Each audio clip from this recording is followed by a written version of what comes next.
नमस्कार मंडळी. आजच्या व्हिडिओमध्ये आपण अंगावर पित्त उठणे, पित्त उपाय, घरगुती आणि आयुर्वेदिक उपचार काय आहेत ते पाहणार आहोत. कधी अंगावर लाल टिपके, पुरळ किंवा खाज येते का? साधारणपणे लोक म्हणतात शरीरात उष्णता वाढली, परंतु पित्त उठलं वैद्यकीय भाषेत याला अर्टिकेरिया किंवा वाईज म्हणतात आणि आयुर्वेदात याला शीतपित्त म्हणतात. आयुर्वेदानुसार आपल्या शरीराचं आरोग्य वातपित्त आणि कफ या त्रिदोषांच्या संतुलनावर अवलंबून असतं. जेव्हा हे संतुलन बिघडतं तेव्हा शरीरात वेगवेगळे विकार दिसू लागतात. शीतपित्त ही अशीच एक त्वचा रोगाची अवस्था आहे जी पित्त दोष वाढल्याने होते, ज्यामुळे त्वचेवर खाज, लालसरपणा आणि जळजळ जाणवते. चला तर मग या त्रासदायक पण सामान्य त्वचा रोगाबद्दल सविस्तर माहिती घेऊया. अंगावर पित्त उठण्याची कारणं. अंगावर पित्त उठणे किंवा शीतपित्त ही समस्या अनेक कारणामुळे होऊ शकते. काही कारणं स्पष्ट असतात तर काही वेळा कोणतंही ठोस कारण सापडत नाही. खाण्यापिण्याची ॲलर्जी. काही लोकांना विशिष्ट खाद्यपदार्थांमुळे किंवा खाद्य उत्पादनांमुळे ॲलर्जी होते. यात विशेषतः जास्त मसालेदार, तिखट किंवा प्रक्रिया केलेल्या पदार्थांचा समावेश होतो. बरेचदा एखादे पदार्थ वर्षानुवर्षे खाल्ला तरी काही वर्षांनी शरीराची प्रतिकारशक्ती या पदार्थापासून ॲलर्जी विकसित करू शकते. त्यामुळे त्वचेवर खाज, पुरळ, अंगावर पित्त उठणे अशा समस्या निर्माण होतात. मानसिक ताण. अनेक आरोग्य समस्यांना मानसिक ताण हे एक मोठे कारण आहे. जेव्हा तुम्ही तणावाखाली असता तेव्हा पुरेशी झोप मिळत नाही, तेव्हा शरीरातील रोगप्रतिकार पेशी जास्त प्रमाणात विटामिन नावाचे रसायन बाहेर टाकतात व विस्टामाइन हे ॲलर्जी निर्माण करणारे मुख्य रसायन आहे. त्यामुळे शरीरात विस्टामाइनचे प्रमाण वाढल्यामुळे त्वचा पुरळ आणि खाज वाढू लागते. हवामानातील बदल. काही व्यक्तींना हवामानात अचानक बदल झाल्यास पित्ताचा त्रास होता. अचानक वाढलेली उष्णता, जास्त थंडी किंवा घाम येणे यामुळे शरीराचे तापमान बिघडते. ऋतू बदलताना विशेषतः थंडीतून गरम आणि गरमीतून थंड हवामान होताना पित्त उठण्याची समस्या वाढू शकते. इन्फेक्शन. काही व्हायरल किंवा बॅक्टेरियल संसर्गामुळे त्वचेवर हिस येतात व औषध आणि केमिकल्स. काही औषधे किंवा त्वचा उत्पादने किंवा परफ्यूम, सुगंधी उत्पादनांमध्ये असलेल्या विशिष्ट रसायनामुळे त्वचेवर ॲलर्जीची प्रतिक्रिया होऊ शकते. ही रसायने थेट त्वचेच्या संपर्कात आल्यास किंवा औषध पोटात घेतल्यास ॲलर्जी होऊ शकते. सिंथेटिक आणि घट्ट कपडे. सिंथेटिक किंवा घट्ट कपडे वापरल्याने त्वचेचा योग्य हवा मिळत नाही आणि त्वचेवर घर्षण निर्माण करतात. यामुळे त्वचेची संवेदनशीलता वाढते आणि पित्त उठण्याची समस्या किंवा त्वचेवर पुरळ येण्याची शक्यता वाढते. अज्ञात कारणे. काही वेळ वैद्यकीय तपासणी करूनही शीतपित्ताचे नेमके कारण सापडत नाही. अशा त्रासाला क्रॉनिक इडिओपॅथिक अर्टिकेरिया असे म्हणतात. या शरीराची प्रतिकारशक्ती स्वतःहून ॲलर्जी निर्माण करते, पण त्याचे मूळ कारण अस्पष्ट राहते. काही लक्षणं शीतपित्ताची सामान्यपणे दिसून येते ते पाहूया. त्वचेवर लाल रंगाचे चट्टे किंवा उठलेले बम्प्स, गांधी येतात. हे पुरळ शरीरावर कुठेही येऊ शकतात. डोळे, ओठ, बोट या भागांवर सूज येणे, त्वचेवर अत्यंत तीव्र खाज सुटणे आणि त्वचा खूप संवेदनशील होते. सतत खाजवल्यामुळे त्वचेवर जळजळ जाणवते. काही वेळा या गांधीमध्ये पातळ द्रव असतो. खाजवल्यामुळे तो द्रव त्वचेवर पसरतो आणि आजूबाजूला अधिक पुरळ निर्माण करतो.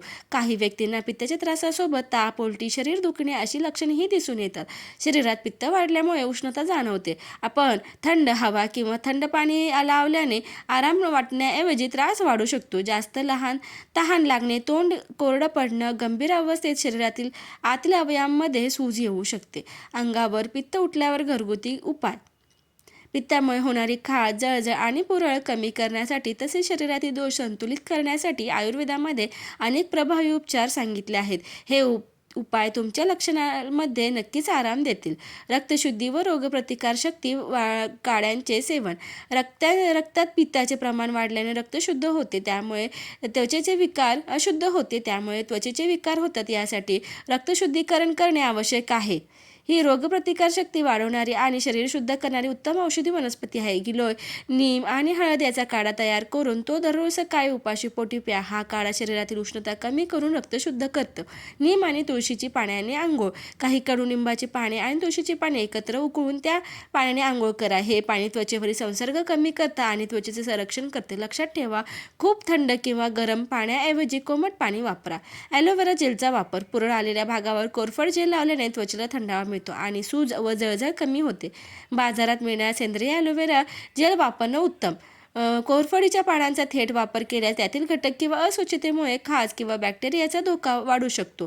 तेल मालिश. प्रभावित भागावर खोबरेल तेल किंवा गाईचं तूप यांनी हलक्या हाताने मालिश केल्यास त्वचेला आराम मिळतो आणि कोरडेपणा कमी होतो. पंचकर्म उपचार. जर शीतपित्त वारंवार होत असेल किंवा जुना त्रास असेल तर पंचकर्मातील विरेचन आणि रक्तमोक्षण हे उपचार अत्यंत फायदेशीर ठरतात. थोडं त्रिफळा चूर्ण घ्या आणि एरंड तेलात थोडं भाजा. त्यानंतर त्याच्या लहान गोळा तयार करा. करा. दररोज रात्री झोपण्यापूर्वी एक गोळी घ्या. त्रिफळा हे 3 फळांपासून बनलेले असतं. आवळा, बेहडा आणि हळद हे 3ही दोष, वात, पित्त, कफ संतुलित ठेवतात आणि पचनक्रिया सुधारतात. अँटीबॅक्टेरियल मलम, जळजळ शांत करणारे क्रीम, त्वचेची उष्णता कमी करण्यासाठी आणि संसर्ग पसरू नये म्हणून अँटीबॅक्टेरियल मलम किंवा क्रीम लावावे. थंडावा देणारे लेप, घरी बनवलेले चंदन, पुदिना आणि तुळस याचे मिश्रण लावले त्वचेची सूज आणि उष्णता कमी होते. पित्तशामक औषध, 2 चमचे गाईचे तूप, 2 चमचे खडीसाखर आणि 4 ते 5 काळी मिरी पूड एकत्र मिसळून खाणे हे शीतपित्तावर उत्तम औषध मानले जाते. नारळ पाणी, ताक, कोकम सरबत शरीरात उष्णता कमी करतात. योग आणि प्राणायाम मानसिक ताण कमी करतात. अँटीहिस्टामिन औषधे, डॉक्टरांच्या सल्ल्यानुसार अर्टिकेरिया किंवा त्वचेवरील ॲलर्जीसाठी अँटीहिस्टामाइन औषधं घ्यावीत. ही औषधं शरीरातील हिस्टामाइन नावाच्या रसायनाचं प्रमाण कमी करून खाज, सूज आणि लालसरपणा कमी करण्यात मदत करतात. हलका आहार, पित्त वाढवणारे पदार्थ जसे की खूप तिखट, खारट किंवा गोड पदार्थ टाळा. त्याऐवजी हलका, पचायला सोपा आहार घ्या. तांदूळ, मूगडाळ, खिचडी, दही, ताजे फळं, भरपूर पाणी हेच शरीर थंड ठेवतात आणि पित्त संतुलित करतात. व्हिटॅमिन, सकाळच्या कोवळ्या उन्हात किमान 15 मिनिटं बसणं त्वचेशी संबंधित समस्यांसाठी फायदेशीर ठरतं. शीतपित्त ही जीवघेणी आजार नाही, पण ती शरीराला त्रास, खाज आणि मानसिक ताण देऊ शकते. यात योग्य वेळी काळजी घेतली नाही तर त्वचेवर डाग किंवा खपलीसारखे निशाण राहू शकतात. जर ही समस्या दीर्घकाळ टिकली तर ताबडतोब डॉक्टरांचा सल्ला घ्या. योग्य आहार, नियमित दिनचर्या आणि हवामान बदलाच्या काळात विशेष काळजी घेतल्यास ही समस्या टाळता येते. मूळ कारण शोधा आणि योग्य उपाय करा.